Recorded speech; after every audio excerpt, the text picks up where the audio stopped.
If you're spending time outdoors carrying medical gear, organization and speed matter. Today we're looking at a tactical pouch built for quick access, durability, and field use. So this is a tactical medical pouch, and right away it feels solid.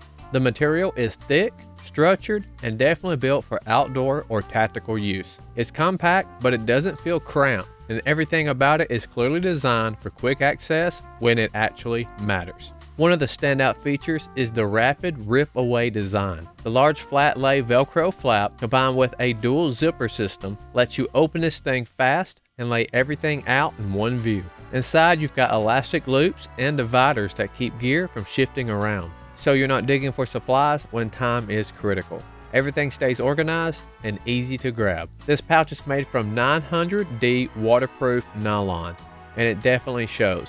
It feels tear resistant, abrasion resistant, and built to take abuse. Whether it's getting rubbed against other gear, getting pulled open repeatedly, or being exposed to the elements, it holds its shape and doesn't feel flimsy at all.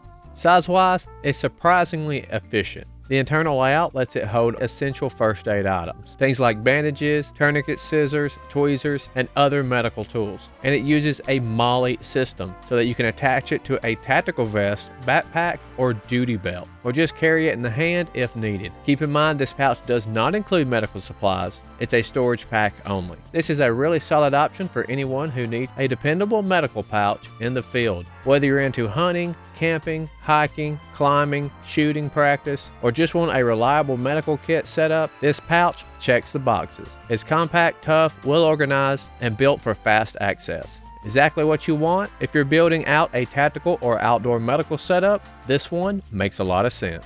If you would like to take a closer look at this medical pouch, we got all of our links and details located in the description. And if you found this video helpful, make sure to give it a like and let us know what your thoughts are in the comments. That's going to wrap it up for today. Thank you all so much for watching, and I'll be seeing you in the next review.